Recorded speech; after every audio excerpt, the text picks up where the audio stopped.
Coming up on this week's episode of Why Should I Trust You? The story of Ivermectin.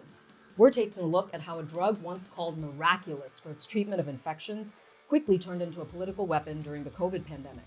Today, 5 years later, a lot of people are still angry over ivermectin. Why? Because this is ultimately a story about what happens when the scientific method crashes head-on into a polar opposite lived experience. And we'll speak to one of the leading research scientists who has run multiple clinical trials on ivermectin. Let's get started.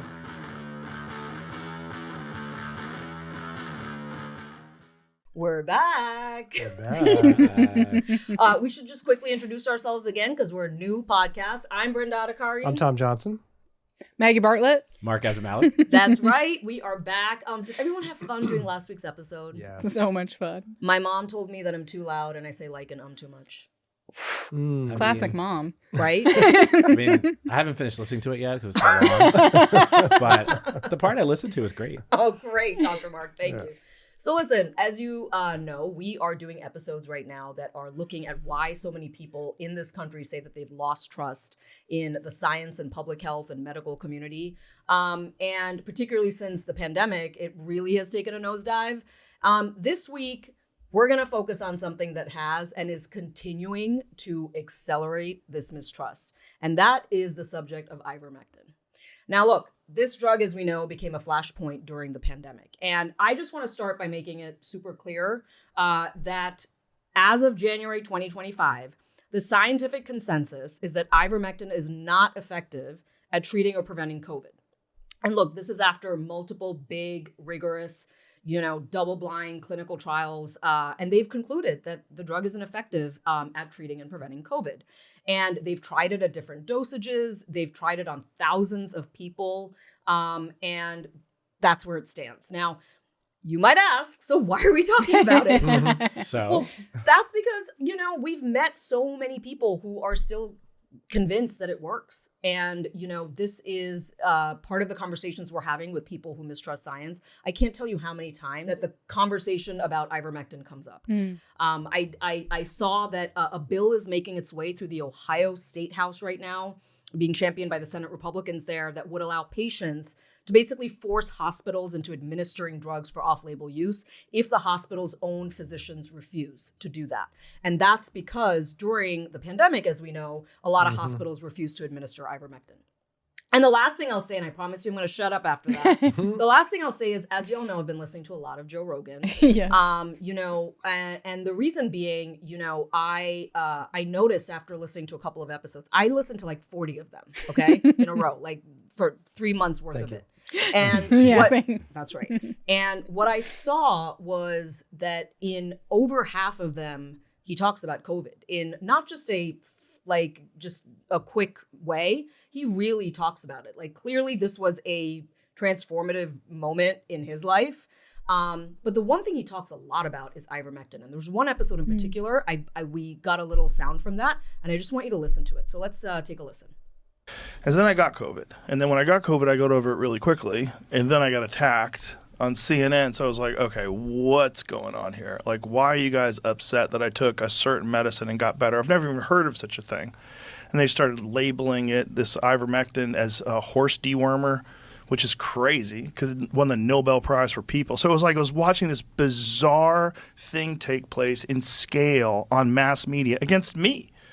But against me in the most preposterous way possible because I was healthy. I got better quick. And I listed a bunch of different medications that I took. But for whatever reason, they labeled ivermectin as the thing that needed to be attacked. And they all in lockstep.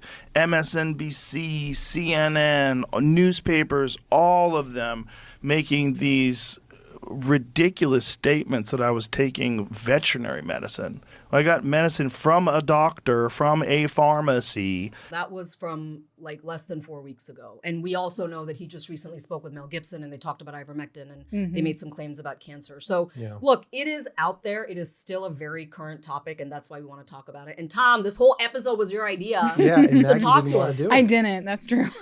I mean, I'm still prescribing ivermectin, but for rosacea. That's topical right. form. Different. A lot to get into. So, right. Tom, how did we get here? Yeah, how we got here. I mean, Rogan's right. It is a horse dewormer. He's also right that it is used for humans. He's also right that the guys that came up with this drug won the Nobel. So story begins back in the 70s in Japan. These two scientists are mucking around in the soil. These and are they my favorite. I think they were looking at it like a golf course near Tokyo and taking Oh. soil samples. They find a microbe, and flash forward, they turn that microbe into the basis of ivermectin, which proves to be a super effective treatment for parasitic infections in Right. animals, basically deworming them. Think about livestock. Flash forward to 1987, ivermectin's approved for human use, and it's revolutionary. It's used to treat parasitic diseases like river blindness. Mhm. Merck, the maker of ivermectin, teams up with WHO, and they start distributing it. It does a lot of good. I mean, these And- were debilitating diseases. Absolutely. This is, a gift to humanity. right. It was Truly. called This Wonder drug. Drug. It was a Right. wonder drug. It's a wonder drug. It comes off patent. Mhm. It's mass produced. It's inexpensive. And it's prescribed for all sorts of parasitic infections, right down things like head lice and scabies. So it's It always comes back to dermatology. Yeah, what is scabies? I just gotta know. I don't know what that is. Scabies is a infestation in your skin, a parasitic infestation of your skin. And it's little mites crawling around, digging burrows, No. and it itches like crazy. Okay. So So I'm the- not gonna sleep tonight. Go ahead. 2015, the two scientists take home the Nobel Prize. Enter the pandemic. Novel virus, Mhm. emergency, chaos. There is a race to find treatments. Everybody wants a treatment. We don't have a treatment. Scientists around the globe start looking, Mhm. and they start turning to ivermectin, start to examine that.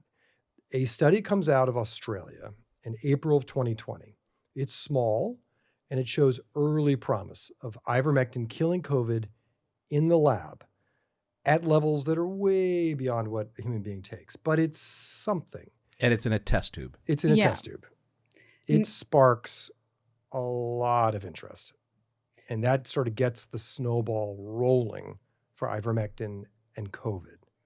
And I think that's the really interesting thing for me as a scientist that was happening at the time. If I put myself back, that we really wanted solutions. There was this novel virus that we didn't have a plan of attack for, and we wanted something, anything, as we started to see more cases. And what kind of grinds my gears a little bit is that this study, which is seminal and incredibly important, is about something in cell culture, which does not directly translate to how helpful it'll be for humans. There's so many steps in between, and those are kind of lost when media is clamoring that this is the solution. But before we can do our due diligence and do clinical trials, you've got to do all of the legwork in between. And just for example, 99.99% of the drugs that we examine for antiviral effects end up not making it to people, even if in culture they have an antiviral effect, because humans are so complex. You're looking at cells in a dish which have one type of response versus inside the human body where we have the innate immune system, the adaptive immune system, and we have all of these different things that we really can't elucidate until we get to in people. Right. But let me ask you something, Maggie, because when you heard even just kind of like the basic headline out of the Australia study, Yeah. was there any part of you that was kind of excited? Like, Oh, Yeah. absolutely, Burnett. Like, I think it was so exciting to think that something off the shelf, something that was cheap, had low side effects in people, was widely distributed across the globe for parasitic infections, could be the solution. science wanted this to work when they first Yeah. heard the headlines. It sounded like a lot of people were potentially excited about the possibility. And Absolutely. we've all seen the movie Lorenzo's Oil. Like everybody thought this could be a Lorenzo's Oil moment, right? And it's not surprising that medicines get accidentally discovered. I mean, there are many things like that. That's how most of them are discovered. Yeah. It's very, very common. And everybody's ears perked. Scientists wanted to know, should we try this? Mm-hmm. And they Yeah. did. And you had a lot of studies start to follow. Yeah. And they start to get mixed results. Mhm. And there are some other ones that come out that say, hey, there's even more promise than you thought. Yeah. Those stories start to get debunked. So public health says, hold, do not take this drug. We don't have enough evidence to say this is an effective treatment for COVID. But people are starting to hear the news and the headlines start to churn, and more Americans are starting to ask for it from their doctors. Doctors, of course, can prescribe drugs off-label. They do it every day. They do it every day. Every day. And especially in an urgent situation here where people are dying and we can't wait a year, 2 years for a study to And there's no vaccine yet at this point. There's no vaccine at this point. We're still in 2020. Right. And, at the time, this is when there is a push for a vaccine, but right now we still are looking for who's going to benefit from something like this. Is it, if we give it early, does it help? Can it prevent people from getting hospitalized? Remember, the images were hospitals are being overwhelmed. There's not enough ventilators for people. Yep. So, of course, let's pull anything we can off the shelf. It was like a kitchen sink moment. It really was. It was try everything. Right. Right. So we've talked to families that have taken it, attorneys that have represented families who took it and wanted to force the hospitals to give it to their loved ones. We've heard wrenching stories of loved ones saying, my husband, our father, is dying in that ICU right now. I'm hearing from my friends in my social media circle, I'm seeing headlines about the possibility of this drug working. I want it. What else do we got to lose? Like this is a dire moment. And so people start taking it and they start reporting out these like incredible stories of recovery. Right. One day on a ventilator, took ivermectin. A couple days later, they're being, moved back to the COVID ward because they're off the ventilator and recovering. But we have to be careful here because just because you took ivermectin and you were on a ventilator, that's not the reason you came off the ventilator. Right. And that's the key moment and key distinction that a lot of people have a hard time grasping, especially when you're in the thick of it. Yeah. People recovered from COVID. Right. It just so happens they may have taken ivermectin too. But anyway, the story You can see why they thought it was because of ivermectin. 100%. Because that was the only intervention that they were taking at the time. Yeah. Then, but if you were in the hospital, it wasn't the only intervention you were getting. Okay. If you were in the hospital, you were on IV fluids, Yes. you were on maybe an antiviral, you were, on ventilator support. Right. You were being supportive. It's called supportive care. The doctors and nurses were propping you up, making sure every other organ system was being maximized so you could just get over that hump. Maybe there was a little ivermectin sprinkled in that you may have taken outside of the hospital before you got there. But doctors were not just sitting in wards, let's just try ivermectin and That's a great point, Mark. give everything else up. Yep. And I think it just goes to the help that big data has for this, right? So clinical trials are designed in such a way so that we can see what's the benefit of one intervention over the standard of care or supportive care. And these anecdotes end up being very powerful storytelling devices, especially when people want hope. They want something that could work. And I can absolutely relate to that. It was very scary during that period in time when you didn't know what to expect. And if you've heard from a friend of a friend that this might work, that might be more compelling to you than the studies, especially if the studies hadn't come out yet. Right. So as all this is bubbling, Yeah. end of 2020, Republican Senator Ron Johnson convenes a hearing, brings forward some ER doctors, and one of them testifies that ivermectin is a miraculous drug for treating COVID. Mm-hmm. The clip goes viral. So as we turn the corner into 2021, a lot of people are now buzzing about ivermectin and asking for it, demanding it, viewing this as the miracle treatment that we've all been praying for. It basically becomes like political football. Right. Ivermectin is polarizing now because on one hand, you're hearing people saying that it's working. On the other hand, the scientific community is really becoming skeptical because the studies that once showed it was good, now some of those, when you look back, were really flawed. Yes. Some of them are so flawed that the publishing companies pull them back, say, forget about that study, we're retracting it. Didn't they use the names of dead people or something? Yeah, one of the earlier ones that was published, I think, in the spring of 2020 was pulled because by the fall in 2020, when they looked back, dead people were included in the analysis. So that is just a flawed design. And fraudulent. And fraudulent. Yes. And part of why we have a retraction process, but that doesn't always correlate in time to what the public is hearing. And at the time, we gave up. I mean, Maggie's like queen of like peer review public health research. Nope. But at the time, in order to get published into a journal, you had to go through a peer review process. Yes. But just like everything was rushed, we actually said, you know what, let's just like give everybody like an express lane on publishing, and we're going to bypass peer review and just go into this like quick publishing situation. Yeah. So studies were just kind of falling out of the sky. Well, yeah, and you were doing, people wanted to see the data, and there is this big push in science to have articles put out, preprint is what it's called, before reviewers have put in their comments and things, and then you can pull it back, fix it, put it back out. But at this period in time where, I was reviewing manuscripts left and right, I was putting in manuscripts, like it was a wild time to be in science. And by the time you submitted a paper, you were already behind because there were citations you needed to go back for. It was chaotic. Right. Mm-hmm. It's like almost like you can't give a baby some candy and then take it away. That is what ivermectin became.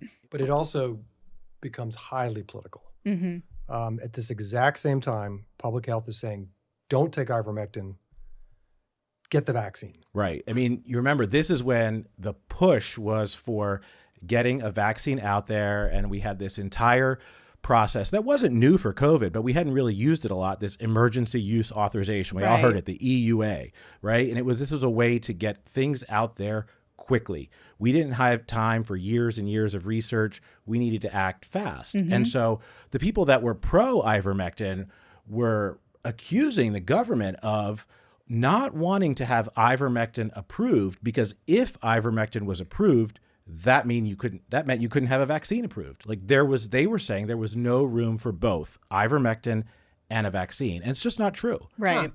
Huh. Mm-hmm. That's a major part of the theory, the conspiracy, that the government is in bed with Big Pharma. Mm-hmm. They wanted the vaccine out because Big Pharma stood to make gazillions of dollars from the vaccines. Mm-hmm. And in order to do this, in order to have this like easy pass to getting the vaccine out, they couldn't have an alternative. Right. So they didn't want you to know about ivermectin. They didn't want ivermectin to succeed. So explain that when you say that that's not true. Which part is not true, and what is true? To get an EUA, the emergency use authorization, there had to be a couple of criteria that you had to meet. And one of them, and this is the flashpoint discussion, was that no alternatives. There must be no adequate, approved, and available alternative to the candidate product for diagnosing, preventing, or treating the disease or condition. So that is a little confusing, and it is a gray area. But that is why the EUA was designed. So it had to be a life-threatening situation. The risk had to be worth it, and you had to have something that worked. Mm-hmm. And in the thread of the needle that had to be done was that you couldn't have something already that worked for us to get another emergency use authorization. But the thing is ivermectin was different. Ivermectin was supposedly going to treat COVID, but the vaccines were going to prevent COVID. So it really was an apples to oranges comparison. And the government, and we saw, did allow multiple things to get emergency use authorization. I mean, there were over 400 things. In that 1 year alone, 400 things were given approval. Which is truly incredible. I mean, just the ability to get that many things forward. And I don't want to speak for all of public health, but we wanted something, and we wanted every opportunity, whether that was prevention or treatment or both. And in an ideal world, neither is going to be able to protect everybody. And so you kind of have to have all these overlapping approaches, from prevention, vaccines, to therapeutics and drug treatments. Right. And it didn't matter to public health what those were. It was that people were dying and we didn't have a solution. And these 400 different EUAs had more than enough options if one or two of them got to the public. Yeah. I mean, and the 400 EUAs, just to be clear, I mean, they weren't all drugs and medications. No. Most of them were testing devices and medical devices, but there were about 10 drugs, and including the 3 vaccines, that were approved. So you could, again, have room for a vaccine and a treatment. Right. I mean, I just want to kind of underscore this because this is a major talking point right now, that there was an effort to suppress a drug in order to elevate the vaccine.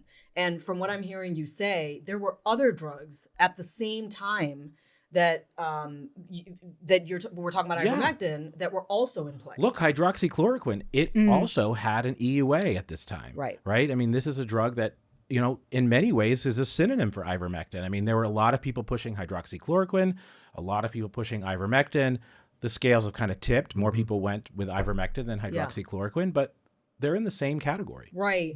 So around this time, and I may have my timeline a little kind of out of whack here because it's 5 years ago, y'all. This whole horse dewormer thing really became, I think even to this day, the sort of fault line by which a lot of people who mistrust public health feel like they were denigrated, belittled because they were accused of using horse dewormer. And, you know, I just want to get a little clarity on that because, you know, as you pointed out, when ivermectin was first created, its first use was as a veterinary medicine. And it wasn't until 6 years later that it was approved in humans. But, you know, I think most people in this country probably do know, well, at one point knew it because they would use it on horses and cattle and even in their pets, you know. But just kind of take us through, like, it started becoming this thing where when certain pharmacies and hospitals weren't prescribing or, you know, there were instances of people taking the veterinary grade of it. And I remember in Mississippi, there were just calls to Poison Control Center. But what that ended up looking like was, you know, now famously the FDA puts out this this tweet about it, and they are saying, and I want to get this right, in 2021, the FDA tweeted out, "You are not a horse, you are not a cow. Seriously, y'all, stop it." And I can't tell you how many people have brought this up to this day to me, that that tweet was so insulting, so condescending, and that the people that we've spoken to did not take the horse dewormer medicine. It is still a sore point, that one tweet. Yeah, I mean, it's because there was a run on ivermectin. Yeah. That people is what were it was. scared. That goes back to in summer of 2021. Yeah, Delta was going crazy. Remember, and it's Delta. hitting places that hadn't had COVID already. Right. It's hitting more rural regions of the country. And it's a more contagious variant. It's a more contagious variant. And people sicker. are clamoring it. And right around that time, you've got in September of that year, Joe Rogan comes out and says, I took it. Laura Ingraham soon Laura after. Ingraham, the kind of the right-wing media picks up the cause of ivermectin. And they start running with it. And one of the big drivers of that was this feeling of censorship. That big tech, taking its lead from government, is censoring our ability to get the word out about this drug, this miraculous drug. And that Senator Ron Johnson, who held that first hearing, he starts to bang the drums on this. He says big tech, puts out a statement in June of 21. He says, big tech and mainstream media believe they are smarter than medical doctors who have devoted their lives to science and used their skills to save lives. They have decided there's only one medical viewpoint allowed, and it is the viewpoint dictated by government agencies. So suddenly ivermectin becomes sort of this point of contention over censorship. That's right. And I think it still is that today, because as we know, you know, now that Meta with Mark Zuckerberg is announcing that it's taking away the fact check, one of the things that happened during COVID was, and you remember the woman we spoke with last week, Melinda, she actually texted me a couple of days ago to say that she posted something on Facebook back in the day about ivermectin, because she said that there was a story about how India was handing out packets of ivermectin and it was flagged for inappropriate content by Facebook. The irony is today, you know, in the new era, it would not be. But one other thing I just want to say is that, you know, how many people actually ended up taking this drug? We actually know. There's a JAMA study done in 2023 that found that approximately 1 in 20 people who likely had COVID took ivermectin. So that's like 6% of the population, right? That's pretty surprising to me. That's a lot. Yeah.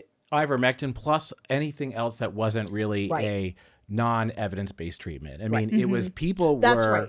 I just want to just correct that. You're absolutely right, Mark. It was ivermectin and any non-evidence-based treatment. Yeah. So, you know, but ivermectin was extremely popular. I mean, at one point, there were like 90,000 prescriptions a week. I mean, down from before the pandemic, it was 3,000 prescriptions a week for all the things like that 25 times more. I mean, it was a crazy rise. And again, I mean, the FDA is now responding with that tweet because there were poison control center alerts coming out saying, you know, you took the horse version and now you have some side effects and you're even hospitalized.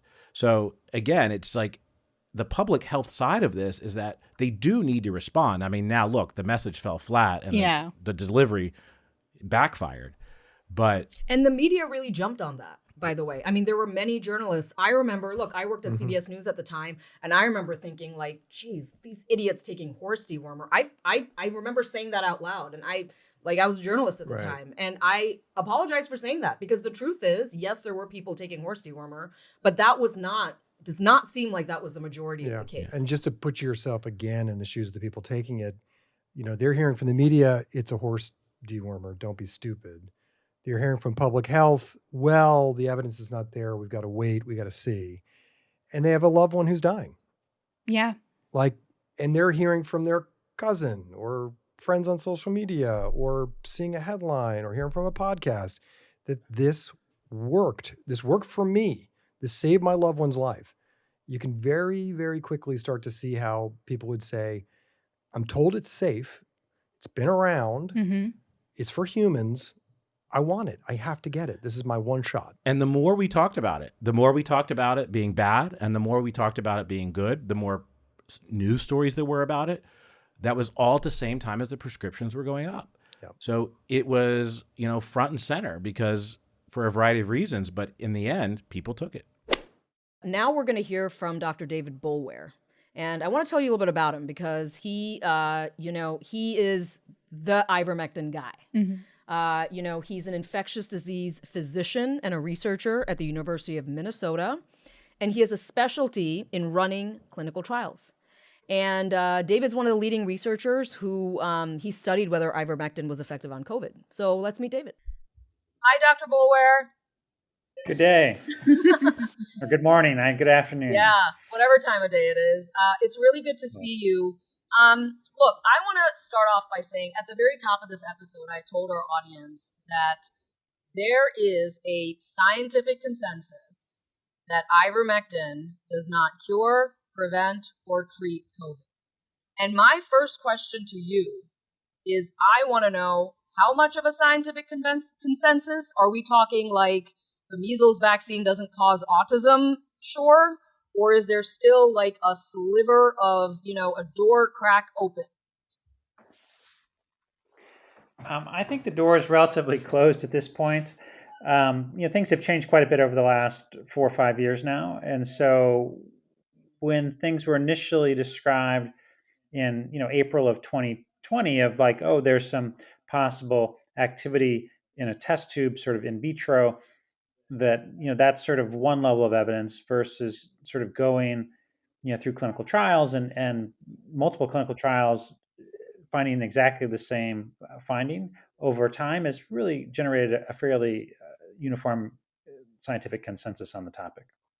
David, there's so many anecdotes that we're hearing of people that believe in ivermectin. Some think, it prevented them from getting COVID. Some feel that if they got it, it kept them out of the hospital. Others, if they were hospitalized, it helped save their life. It helped them avoid long COVID or recover from long COVID. We just heard from a woman who truly believes it helped her in the recovery period from COVID. Is there anything that we're seeing in the research that supports any of these beliefs? Well, when you look at COVID is a good example of many things in medicine where some people will spontaneously get better. Mm. And so with COVID, 98% of people with their first episode of COVID, don't become hospitalized and do quite well overall. And so, but that doesn't mean everyone does. But the problem is if you have your one individual perspective, obviously that's very informative for yourself, but it doesn't necessarily mean that the medicine that you took, regardless of what medicine it was, necessarily helped you. Yeah. I mean, David, how sure are you or how confident are you that the trials you designed answer all of those questions, because we still keep hearing people say it does help. How do you know what you did settles it? I think when you look at each trial, they're designed differently, and so one trial doesn't answer every question. And so the trials that I was primarily involved with looked at early treatment. And so if you took ivermectin, did you get hospitalized less? Did you die less? Did your symptoms go away faster? And so how we compared that was with what's termed a placebo. And so we took an identical sort of placebo tablet, which was talc, was an inactive substance, and it looked exactly the same. It was made by the manufacturer. It looked exactly the same as the ivermectin. And so half the people got the ivermectin and half the people got the placebo tablet. And so with that, you can see how did people do. And so when the doctor is giving the tablets and the pharmacist is giving the tablets and the patients don't know what they're receiving, you can look and see what happens. And so that's sort of the concept of a randomized, double-blind, placebo-controlled trial where you collect the outcomes and you see what happens. And so people have biases. The patient wants to get better. The doctor wants to give a medicine that makes the patient better. And so when you have a blinded trial, all of those biases are controlled. And if you have a large enough population and people are randomly assigned to different intervention groups, then you can see what happens and you can generate data. Sorry.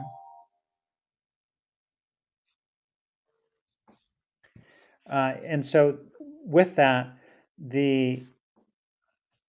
that becomes sort of the gold standard evidence. And so when you look at the trials have to be performed for exactly what they were tested for. And so as far as early treatment or hospitalization treatment, there's not any evidence that it's of benefit. Now, the question of recovery from long COVID is a different question, and there haven't really been very good trials on that specific topic. We're obviously focusing on the breakdown of trust with public health, with science, that so many Americans are experiencing right now. How do you, I know you must have spent a lot of hours thinking about this because you were really living in the churn once you put your head out there and started researching this very controversial drug. But how do you explain it that we've come to a place where science, as you see it, has given us this answer about this drug, and yet a lot of people just simply don't believe it? Yeah, that's a great question.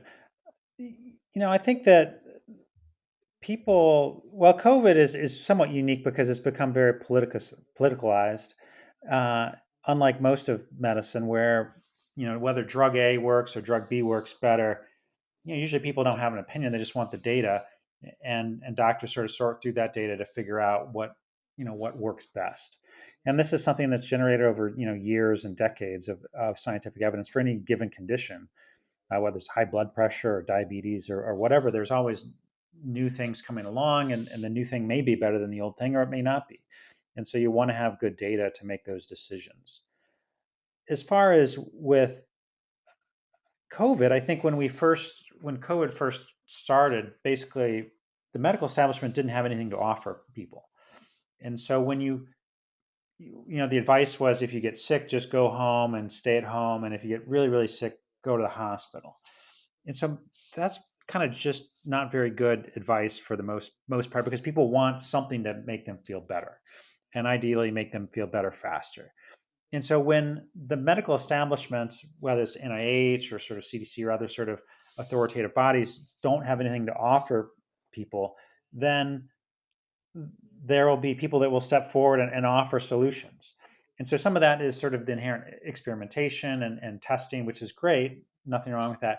Other people just want to sell stuff to make money. And so they're going to offer, we live in a capitalist society, and they will offer something, whether it has any benefit or not, to make money. And so in the absence of the vacuum of people offering, the medical establishment offer anything, people will step forward to offer solutions. I think that's a really interesting point, David. It kind of seems like public health might have, in some ways, inadvertently fanned the interest in ivermectin. And the language from we don't have sufficient long-term studies to say it's effective, so we don't recommend you take it, but people were, afraid. And while public health was calling for patience and waiting for the data to come out, people were dying and there was fear. And so you can understand why this isn't quite a satisfying answer for people who are waiting for a solution. And it's probably very similar for people who are waiting for treatments for long COVID, if there's still this little bit of hope that there's a treatment that could come off the shelf and help. Right. And I just want to add to that it almost feels like there's two things happening, because during COVID, it was people were waiting for the data. So there was some understanding of why someone might even consider a drug that was once called a wonder drug. And, in a study that was later found to be a bad study, showed that it, kept viruses from replicating. But then now, David, I'm curious as to what you think about this now that it feels like it's more about the suppression of someone's lived experience. The reason being that big pharma is trying to push their vaccines, so you have to sort of keep the truth out about ivermectin. So it's sort of shifted, and I'm just curious as to your opinion on it. Yeah, I think that there's that's it's a challenging question. I think that early on in the epidemic, when there's no data, the concept of trial and error of like, well, this medicine is probably not going to harm you, so sure, if you want to try this, that's fine. And so that's that discussion that patients and doctors have every day of like, well, there's not great evidence for this, but it's something that you can try, and it may be beneficial or may not be, but it's unlikely to harm you. And so the one of the fundamental premises of medicine is first do no harm. And so that's fine when there's no data, but once there becomes data that's actually out there, then when you're sort of willfully ignoring the data, that's very different. And so, with ivermectin, as far as early treatment, there's no data that it's beneficial. It doesn't shorten the duration of illness. It doesn't prevent hospitalization, doesn't prevent long COVID any better than placebo. But there actually are medicines that do work. And so you could say, well, is the government or big pharma suppressing some of those things? And once again, the government's certainly not perfect in this respect, but there are particularly medicines that have been shown to have some benefit over time. Some from big pharma, some that are repurposed generic medicines, and so that are very inexpensive, that no one's making any money off of. But because no one's making any money off of them, no one's promoting them because they're too inexpensive. Right. And so one of the things I also heard you say or read that you had said when the FDA had sent that tweet out about, you're not a horse, don't use horse dewormer, and also just some of the media coverage around ivermectin.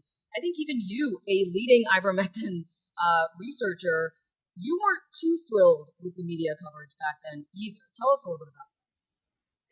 No, I think that was not very helpful tweet that the FDA put out.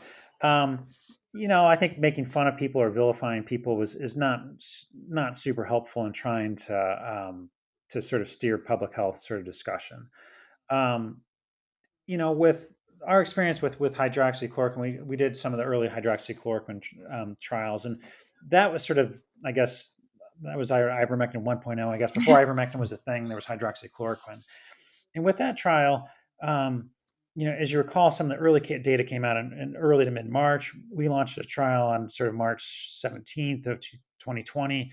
And within about 3 weeks, it become very sort of divided, where, half the people believe that hydroxychloroquine didn't work, and why would you want to be in a randomized clinical trial? The other half totally believe that hydroxychloroquine did work, and why would you want to be in a randomized clinical trial? Because you could be randomized to placebo. And so no one wanted to be in the trial. And so we'd enrolled about 3,000 people across 3 different trials for prevention post-exposure prophylaxis or early therapy.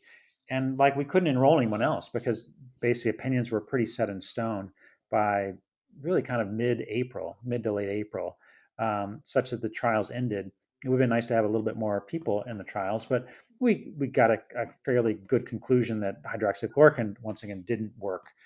There wasn't a benefit for early treatment, for post-exposure prophylaxis, pre-exposure prophylaxis, or once you're hospitalized from other trials. And so there were a bunch of trials that came out in rapid succession that all basically showed the same thing, that there wasn't benefit of that. And so people kind of moved on, and ivermectin was the thing that popped up next, as far as sort of, hey, here's a new wonder drug that has in vitro activity, and people swear by it. And so it's a challenge. It's almost, we're at an impasse here. I mean, if you look at the science on the side of ivermectin works, I mean, I just checked last night. There are groups, and I'm just going to read it. They have, you said you had, 10,000 some people in the active trial. You did multiple trials all across the country. You feel really confident in your work. They do the same.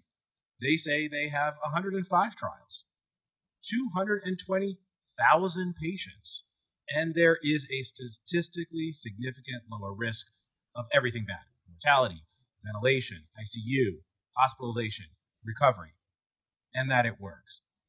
I mean, it's like we're both looking at the same thing, and you say it doesn't work, and they say it works. And these are doctors on both sides. And then now we have the public. Who are they to believe? Yeah, I think that's where it is a challenge because there's misinformation on both sides, and or maybe not both sides, but certainly on one side, and there's noise coming from both sides. And sort of the medical establishment has really gone quiet on this issue because 99.9% of doctors have kind of moved on and don't use it. And so those that are probably the loudest on social media are the ones that are promoting it. So like I'm, not they're the ones promoting it. They're also perhaps the ones, selling it or selling access to it. And so they have a vested interest in that. Most people have moved on, and so there's really no pushback from that on social media because like that's not my job is not to debunk ivermectin. Like we did the trial, we published the data, we shared the data widely, uh, and we have sort of moved on from that. But let me ask you That something about that, David. Does that frustrate you at all that there's no one really championing that? I mean, we had heard a clip from Joe Rogan where he had spoken just a few weeks ago about ivermectin. You have Mel Gibson on Joe Rogan just a couple of nights ago talking about ivermectin. That do you feel as though there needs to be a kind of a roar from either media or the medical community or something to keep defending it? Or is the fact that you did the trial in your mind enough and we have to move on? It depends. Like usually, I would say, one of my goals really when I do trials is to try to change, change guidelines, change international, treatment guidelines. But that doesn't necessarily mean that everyone has to believe it or buy into it. Like there's, physicians, the goal is for them to look at the data and make their own decision. And so there's guidelines, there's journal articles, there's various ways up to date. There's various ways that people get their information. And ideally, there's a physician that's involved that is sort of, the practice of medicine, and they're sort of filtering all that data down and sharing it with their patients. Now, with telemedicine, you can go direct, on the internet. You don't necessarily need to see your local family primary care doctor, and people can seek out, who they want on the internet, and then, who's to gatekeep that. And so, if they have a medical license and they're legally practicing medicine in that state, then it's really up to the state medical board to if they're going to take any action against such things. And historically, there's been pretty wide latitude for physicians to practice medicine how they want to. And so some of that is you want to encourage innovation, you want to encourage cutting edge care. At the same time, there can be people that are really kind of outside of the norms of medical practice And historically, that's been up to state medical boards or hospitals or insurance companies to gatekeep as to what they find acceptable. Yeah, it seems to, I guess, strike us that you're describing sort of medicine where I'm informed, I trust my doctor, we make a decision that's best for me, that's sort of my business. But when it moves over into public health, the decisions I make affect everybody in my community. Are you worried about kind of where we're heading, where more and more people are saying, I heard about the studies, that's not my experience. My experience is this drug works and I want it and I've got a doctor who's aligned with me and we're going to take it. Or I've heard about the studies about vaccines, but that's not where I am. I think they're dangerous. I'm not taking them. Are you worried about that when you step back and look at public health in this country? Absolutely. Absolutely. And I think, particularly kids and vaccines, because their parents are making decisions for them on their behalf. And, the vaccine rates dropped quite a bit in the last 5 years. And so of, kids entering into elementary school, like only 95% are sort of fully vaccinated. And so as that trickles down, you're going to have more and more, spread of, potentially, contagious diseases, communicable diseases that can be totally prevented with vaccination. And so the thing like measles, and so measles is incredibly transmissible by airborne route. Is probably the most transmissible virus. And so as the population immunity starts to drop, you're going to have measles outbreaks. And so that's totally unnecessary and can have, serious, damage to kids and neurologic damage and long-term consequences of that. Yeah. Dr. Bulwer, one final question from us. If you had an opportunity to address a big room of people who are skeptical of mainstream science, public health, what would you want to say about what you do, about your relationship with pharmaceutical companies, and about their belief that something really works? What would you say to them if you were addressing them? Great question. I think that part of it explaining the scientific process a little bit. That science is messy. There's different types of sort of scientific evidence. There's the individual one person sort of experience, which we would call a case report in essence. There's sort of observational data, which might be either retrospective looking backwards or prospectively looking into the future. And then there's randomized trials. There's sort of single arm trials which don't have a control group, and then sort of randomized trials where you have a control group. And then there's sort of double blind trials, and sort of talking through that process of how scientific evidence is generated. Because just because something is observationally true, or observationally, I guess, sort of, you make an observation, doesn't mean it's correct. And randomized trials are really the best way from trial and error, really over the last century or more, of how you can give a medicine to a patient and there's a placebo effect. So that's one aspect, and you don't know what the natural history is going to be, and so what's going to happen in the future with or without the medicine. So some people may get better over time, just based on natural history. Other people may not. And so if you give a medicine, does that change that natural history? I think the other thing is the placebo effect is really huge. And so this is something that's actually, it's a real thing. It's very, it's very, it's been studied over the years, and it's a thing that also applies with COVID, where the placebo effect can make people feel better.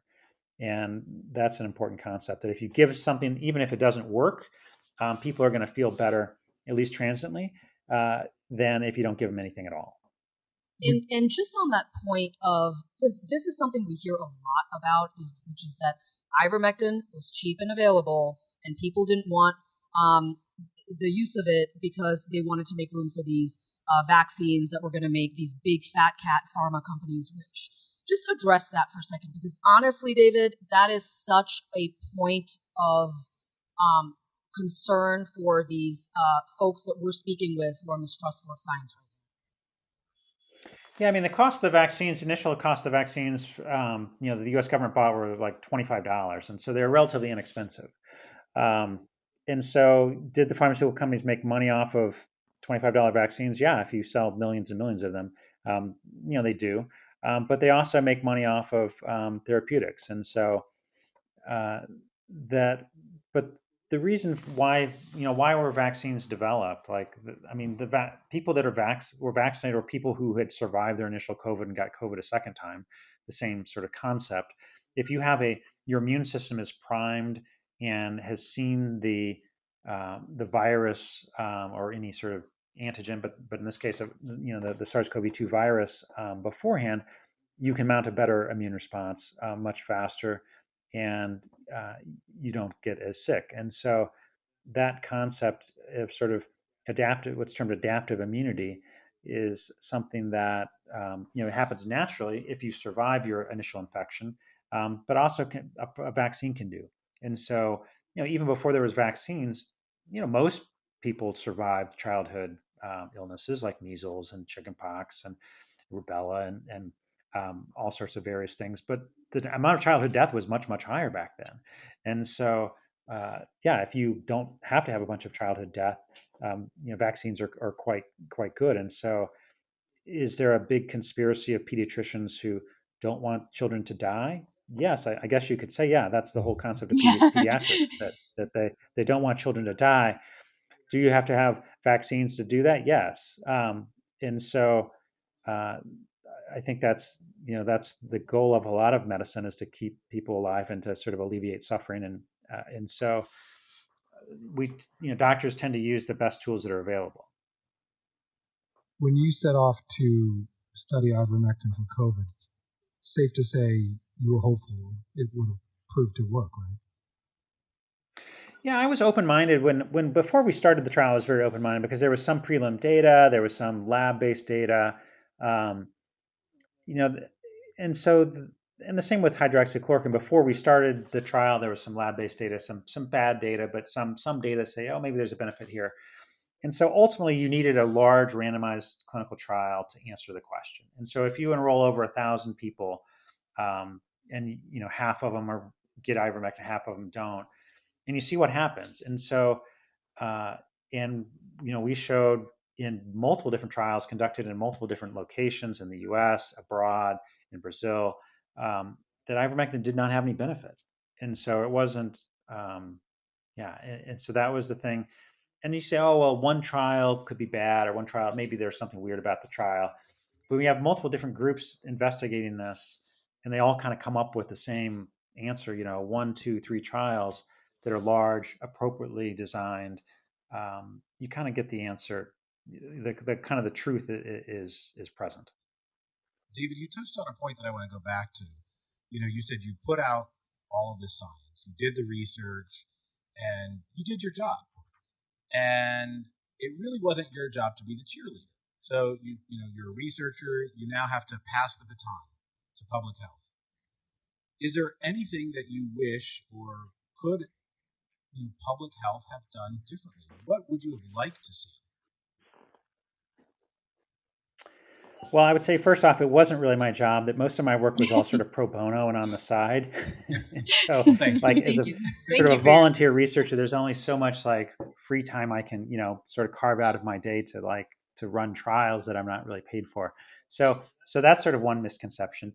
The second aspect is, what would you do differently? What would I do differently? I think part of that really starts with leadership at the top, and so that's a unified sort of message. Within within the government. So from the executive branch on downwards, to have a very uniform, transparent message that has data behind it as well. And so that process, that concept of leadership, that really applies at all levels of the government, both within the executive branch, within CDC, other sort of groups. And so that the concept, there will always be people that disagree. That's fine. That's the nature of democracy. People can disagree.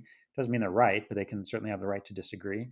I think also from a non-communicable disease perspective, you can do whatever you want in the U.S. as long as it doesn't harm somebody else for the most part. But with communicable diseases, there is a role for public health, and that concept needs to be sort of somewhat calibrated appropriately.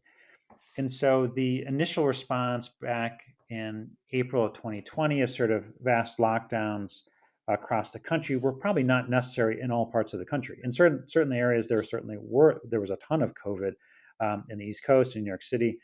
And so having lockdowns there and having a sort of a calibrated response based on the local epidemiology would have been much, much better than just a sort of a simplistic, we're going to like shut down everything in the US, we're going to sort of ban all international travel.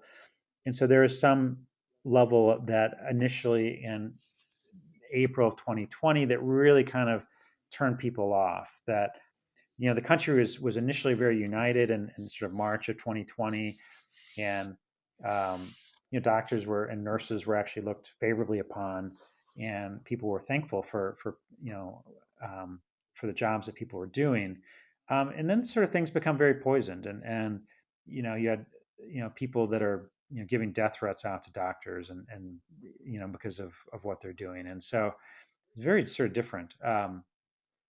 And so how do you fix it for the next time? And so that's the harder part, because you now have a big distrust and sort of anti-vaccine movement that's taken off. And so it's really important, sort of the leadership of the government, of HHS and other places, to have appropriate leaders in place that are going to look at the data and look at science. And so you can't say, oh, I'm just going to follow the science when there's no data. But when there is actually data, you need to look at it. At the same time, you need to set the agenda. And so what is the scientific agenda for data that's actually needed? And so for long COVID, I think there's a lot of unknown within that entity still. And so we need more data. And so you can't say like, oh, XYZ does not work because it didn't work for early COVID, so therefore it's not going to work for long COVID. So you can't automatically jump to those conclusions. I think that's such a good point. But you can certainly set the agenda for what data does need to be collected. Oh, David, I think that's such a good point, that long COVID and acute COVID are very different.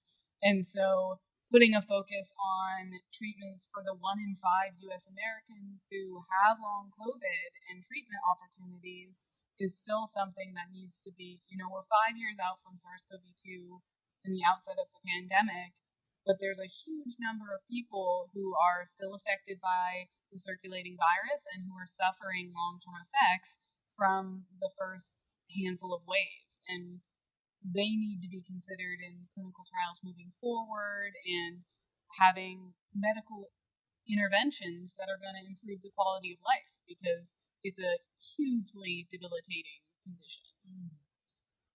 David. I mean, absolutely. I think where does that come from? So that comes from typically NIH or philanthropy.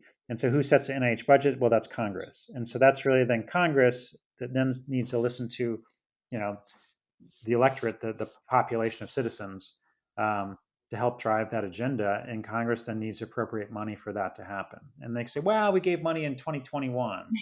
like, okay, well, that was a long time ago. And so they did do that in 2021. I think they invested $1 billion. And so they could say, well, what was the return on investment? And I think rightfully so, they could say, we did not get a very good return on investment. So should we give any more money? And so, well, that's probably not the answer. The answer might be to do something different than what was done before, or describe how are they going to do something different to try more things to get better answers. But it's an area that I think there's still an important need, and it's something that medicine, once again, is not addressing very well at all right now. And so the medical establishment really has very little to offer. David, I just want to thank you so much for joining us, for speaking so honestly. I know that listeners who perhaps feel a little abandoned by public health and the medical establishment, I think will also appreciate a lot of what you have to say. But at the same time, for you to set the record straight based on your work and your hard work, often unpaid, it seems, I think will go a long way. So I just really appreciate you taking the time. Thank you so much. You're very welcome.